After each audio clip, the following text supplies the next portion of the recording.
दुनिया का सबसे शक्तिशाली आदमी के प्लेन पर जब हमला हो जाता है और वो क्रैश होकर जंगलों में गिर जाता है, फिर उसे बचाने के लिए कौन आता है? बात हो रही है हेड ऑफ वर्ल्ड यानी कि प्रेसिडेंट ऑफ अमेरिका की, जिनके इर्द गिर्द ये कहानी घूमने वाली है। तो चलिए शुरू करते हैं।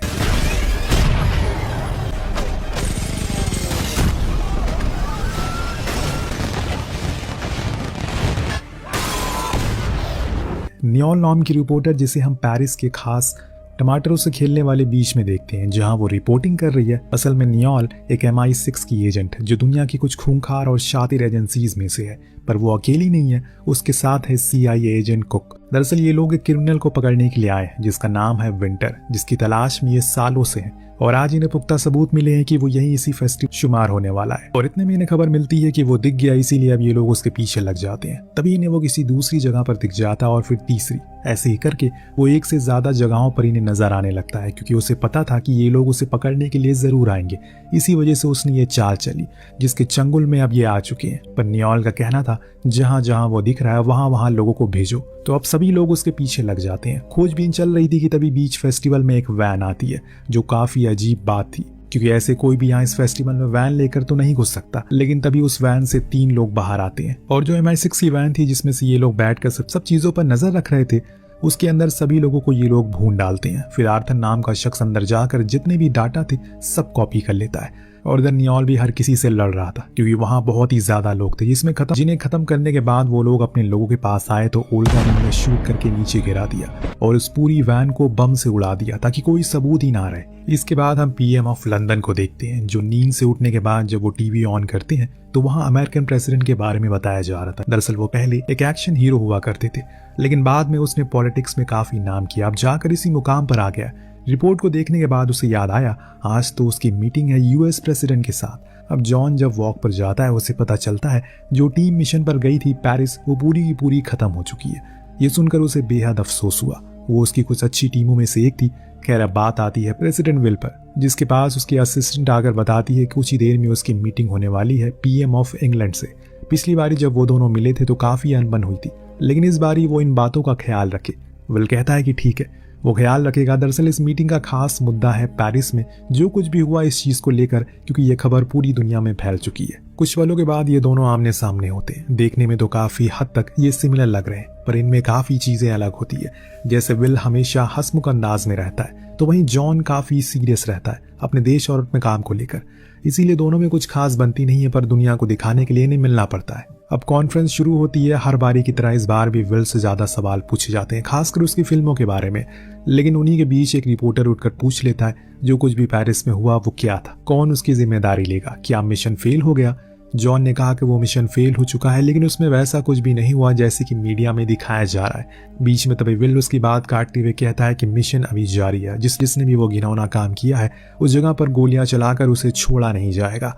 उसकी इस हरकत से जॉन बहुत गुस्से में आ गया। इसीलिए कॉन्फ्रेंस खत्म होने के बाद उन दोनों के बीच एक बार फिर से तू मैंने हो जाती है। तब विल की असिस्टेंट आकर उन्हें समझाती है वो लोग छोटे बच्चे नहीं है बल्कि बहुत बड़ी शख्सियत है, इसीलिए उन्हें बार बार नहीं करना चाहिए। दोनों चुप हुए। इसके बाद वो उन्हें आगे के प्लान के बारे में बताती है। उन्हें अभी कुछ फोटोज क्लिक करवानी है, फिर एयरफोर्स 1 में बैठना है जहां से उन्हें आगे की मीटिंग के लिए लेकर जाया जाएगा, लेकिन उससे पहले उन्हें अच्छे से साथ में रहना है। अब वो बाहर जाते हैं और जैसे उन्हें बताया गया वैसा वो करते हैं। पहले कुछ फोटोज और फिर साथ में जाकर चुपचाप एयरफोर्स में बैठ जाना। लेकिन अब यहाँ से कहानी अलग मोड़ लेने वाली है, क्योंकि अब होने वाला है आज तक के इतिहास में जो कभी नहीं हुआ। उधर हम विंटर को देखते हैं जिसे पता लगता है न्योल अभी भी जिंदा है, इसीलिए वो अपने लोगों पर बहुत ज्यादा गुस्सा करता है, क्योंकि अब शायद उनके लिए मुसीबत खड़ी हो सकती है, क्योंकि न्योल ने उनके लोगों को देखा होगा। अगर उसने किसी को कुछ बताया तो खेल खराब हो सकता है। इसकी सजा वो अपने स्नाइपर को देता है, क्योंकि उसका काम था कि अगर कोई उसमें बच जाता है तो उसे मार दे, लेकिन उसने अपना काम नहीं किया और इसीलिए उसे सजा तो मिलनी थी। उसके मुंह में गर्म पानी डाल, और ये सब दूर बैठा आर्थर देख रहा था, जो पेशे से हैकर है, जिसे हमने शुरुआत में देखा था। वो अपने साथ में MI6 के आधे से ज्यादा डेटा को लेकर आया, पर उसके चेहरे से लग रहा है कि जरूर कुछ गड़बड़ हो गई है। दूसरे सीन में विल जॉन के सामने अपनी तारीफों के पुल बांध रहा था। वो कैसे कैसे करके यहाँ तक पहुंचा। तो सामने बैठा जॉन भी कहा कि उसने भी कोई जादू की तिजोरी नहीं खोली थी, बल्कि वो दिन में 2 समय जॉब किया करता था और तब यहाँ तक पहुंचा है। उसकी तरह कच्चे बनियान की ऐड नहीं किया और लोगों को बेवकूफ नहीं बनाया। अब उसका इतना बोलना था कि विल का मुंह बन जाता है। फिर वही हुआ जो अभी तक होते हुए आ रहा है। इस बीच हम एयरफोर्स 1 में एक घुसपैठियों को देखते हैं जो उसमें घुस चुका है। दरअसल ये एक शेफ था जो जाकर कंट्रोल रूम में लोगों को एक एक करके मार देता है और फिर उस बटन को प्रेस करता है, जिससे बाकियों को पता चल गया कि एयरफोर्स 1 की लोकेशन कहाँ है। और जैसे कि हम जानते हैं, जब एयरफोर्स 1 का पता सिर्फ तभी चलता है जब वो जमीन से उड़ रहा हो या फिर जमीन में वापस आ रहा हो। उसके बीच में वो किस रूट से जा रहा है किसी को पता नहीं रहता।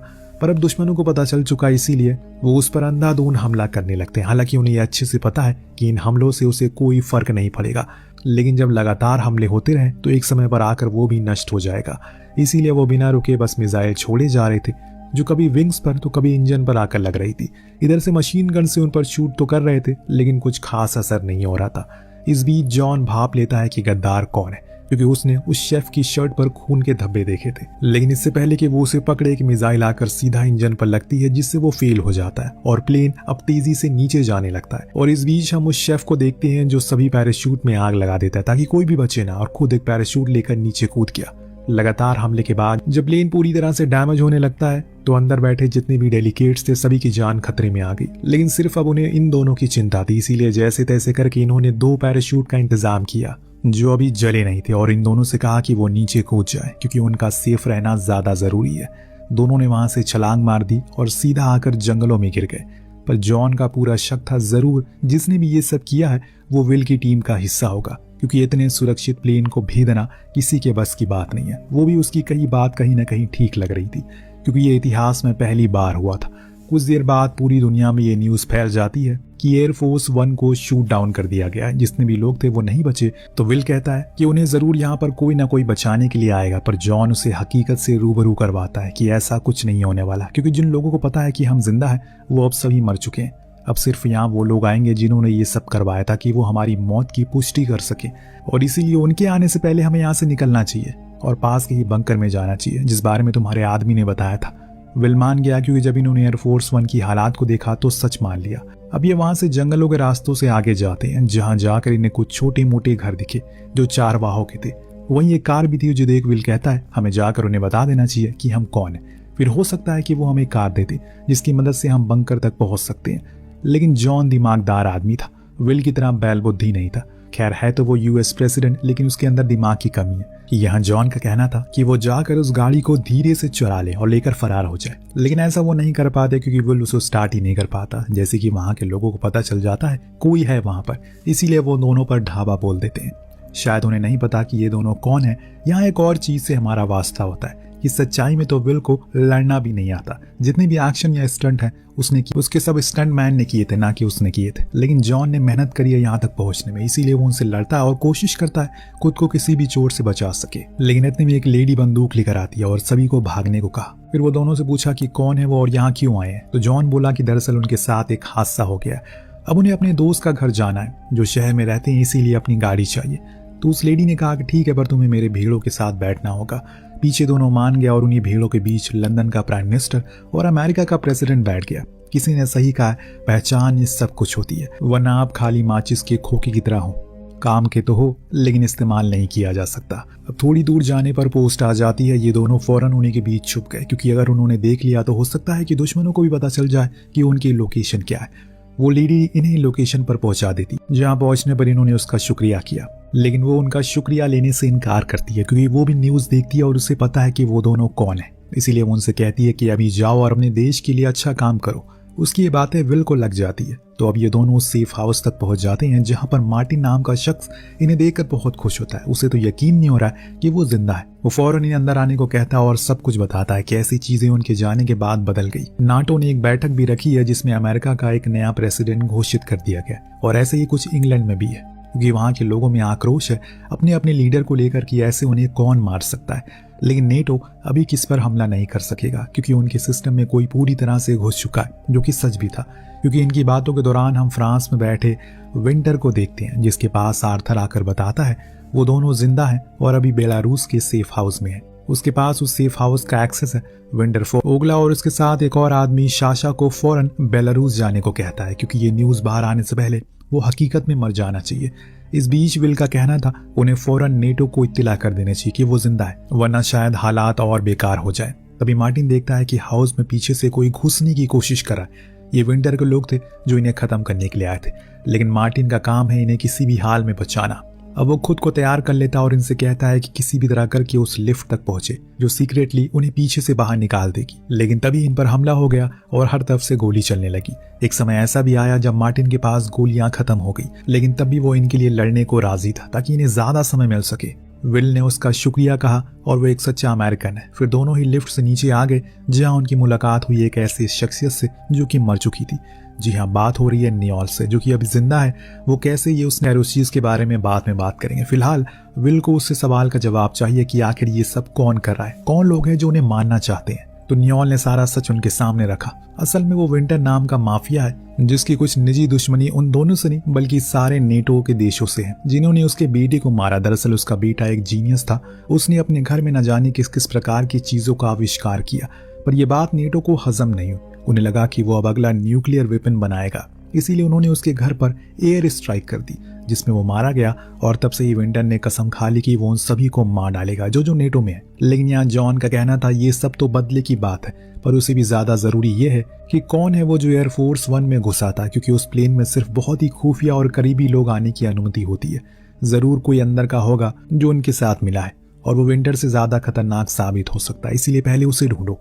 अब ये लोग एक ट्रेन में चढ़ जाते हैं, लेकिन उससे पहले आर्थर को इनका पता चल जाता है। लेकिन अब ट्रेन का सफर लंबा होने वाला है, इसीलिए सफर के दौरान जॉन नियोल से कुछ बातचीत करने लगता है, जिससे हमें ये पता चला कि वो दोनों पहले एक रिश्ते में थे, लेकिन उनके रास्ते एकदम अलग थे, इसीलिए वो अलग हो गए। पर जॉन का कहना था कि वो आज भी उससे काफी प्यार करता है, पर नियोल अब उस चीज से आगे बढ़ चुकी है और अभी ये सही समय नहीं है ये सब बात करने का। इतने में इन पर 2 लोग हमला कर, जिसमें से आर्थर भी था जो उस दूसरे को मार देता है, लेकिन इसमें उसे भी गोली लग चुकी थी। दरअसल वो विंटर को धोखा देकर यहाँ आया था क्योंकि अब उसे बेकसूर लोगों की जान नहीं लेनी, इसीलिए उसने सब कुछ सच बताने का फैसला किया। और अपनी मौत आने से पहले वो एक लोकेशन बताता है जहां जाकर इन्हें कुछ लैपटॉप मिलेगा जिसके अंदर बहुत कुछ है, जिसकी मदद से ये आगे के रास्ते को पता लगा सकते हैं। चलती ट्रेन से ये लोग नीचे कूद जाते हैं, फिर पहुंचते हैं उसी लॉकर के पास जहां एक खुफिया वॉल्ट था। इसके अंदर जाने पर इन्हें एक पुराना सा लैपटॉप मिला, जिसे जब इन्होंने खोला तो सबसे ज्यादा दंग जो था वो था विल, क्योंकि उसमें उसकी असिस्टेंट की फोटो थी जो देख वो समझ गया कि गद्दार कौन है। इतने में हम नीचे से विंटर के आदमियों को देखते हैं जो पूरी सेना लेकर आए थे। जॉन उन सभी से लड़ता है, पर एक समय पर उसकी गोलियां खत्म हो गई। इस बीच जिस वॉल्ट में ये दोनों थे, लेकिन सही समय रहते ये दोनों बच जाते हैं, लेकिन जॉन मारा जाता है, जिस चीज को देखकर नियोल पूरी तरह से टूट जाती है क्योंकि आज इतने सालों बाद उसे मिली थी और फिर भी उसे बचा नहीं सकी। दोनों अब बोट की मदद से पोर्ट तक पहुंच गए जहां से वाइस प्रेसिडेंट यानी कि अभी के प्रेसिडेंट को कॉल लगाकर ये बता देते हैं कि वो जिंदा है और असल गद्दार कोई और नहीं बल्कि उसकी ये असिस्टेंट है। फौरन यहाँ पर लोगों को भेजो, तो वो कहती है कि ठीक है, मैं बीस्ट को भेज रही हूँ तुम्हें लेने के लिए, यानी कि अमेरिकन प्रेसिडेंट की वो कार जिसे तोड़ या उड़ा पाना असंभव है। अब कुछ ही देर में वहां पर गाड़ी आ गई, लेकिन जब ये दोनों उसके अंदर बैठे तो इनके सामने कातिल बैठा था। कहानी का पूरा पत्ता यहाँ खुलता है। असली मास्टरमाइंड कोई और नहीं बल्कि खुद वाइस प्रेसिडेंट है जो किसी भी हाल में प्रेसिडेंट को मरवाना चाहती है क्योंकि उसकी मौत से सबसे ज्यादा फायदा उसी को होगा। लेकिन नियोल ऐसा नहीं होने देने वाली है। वो उसी से लड़ना शुरू करती है और पीछे इनके लोग भी आ गए थे जो लगातार बीस्ट पर गोलियां चलाते हैं कि तभी एंट्री होती है जॉन की। जी हाँ, वो जिंदा है। वो ट्रक लेकर आया और एक एक करके सभी को मार दिया, जिसके बाद उसे ये लोग बीस्ट में बैठा लेते हैं और कहते हैं कि ये प्रेसिडेंट की कार है, इसे कुछ नहीं होगा। पर उनके इतना कहने की देरी थी, एक रॉकेट आकर सीधा कार पर लगा जिससे वो जलना शुरू हो गई। पर वो रुकी नहीं बल्कि चलती रही और जैसे तैसे करके इन्हें एक समिट तक पहुंचा दिया जहां पर नेटो के लीडर आए थे और वहीं पर एलिजाबेथ भी प्रेसिडेंट की ओथ लेने वाली थी। लेकिन इससे पहले कि वो ओथ ले पाती, वहां पर ये दोनों एंट्री मारते हैं जो देखकर सभी लोग दंग रह गए कि ये मर कर भी कैसे जिंदा हो गए। विल सभी के सामने कहने लगा कि असली गद्दार खुद उनके देश की वाइस प्रेसिडेंट है। इतने में एक गोली आकर लगती है सीधा एलिजाबेथ को, जो चलाई थी खुद विंटर ने, क्योंकि उसके लिए इससे अच्छा मौका कहाँ हो सकता है एक के साथ सभी को मार देने का। इसीलिए वो यहाँ आया, लेकिन नियोल उसे ऐसा करने नहीं देगी। वो उसके आदमियों को मारने लगती है तो इधर ये दोनों बाकी लीडर को सेफ जगह ले जाने लगते हैं। जितने भी गार्ड थे उन्हें अंदर भेज देते हैं। विंटर को जब लगता है कि वो हारने लगा तो वो चॉपर से भागने की कोशिश करता है, लेकिन अहम मौके पर विल एक मूर्त उस चॉपर के पंखों में फेंक कर उसे क्रैश करवा देता है और कुछ इस तरह से दोनों ने मिलकर उस माफिया का गेम बजा दिया। आखिर में चीजें बेहतर होती है तो हम विल और जॉन दोनों को एक कैफे में बैठा हुआ देखते हैं जहां विल उसे नियोल का नाम लेकर बार बार टीज करता है। उसी दौरान बाहर ढेरों मीडिया गार्ड और फोर्सेस खड़ी थी जो ये बता रही थी कि अभी भी ये दोनों प्रेसिडेंट और पीएम है। सीन कट होता है मार्टिन पर, जो अभी जिंदा है और लड़कियों को ये कहकर इम्प्रेस कर रहा है उसने अमेरिकन प्रेसिडेंट और ब्रिटिश प्राइम मिनिस्टर की जान बचाई। वो सभी हंसना शुरू करती हैं तो वो कहता है कि यार कोई यकीन ही नहीं करता, एक सेल्फी लेना बहुत जरूरी है आज के समय पर तभी नियोल की आवाज पीछे से आई और कहा कि मुझे यकीन है, पर चलो अभी तुम्हारे लिए एक काम है, और बूम, कहानी यहीं खत्म होती है। तो आपको ये कमाल की कहानी कैसी लगी हमें कमेंट करके जरूर बताएगा। मिलते हैं अगली वीडियो में। Thank you so much watching, piece.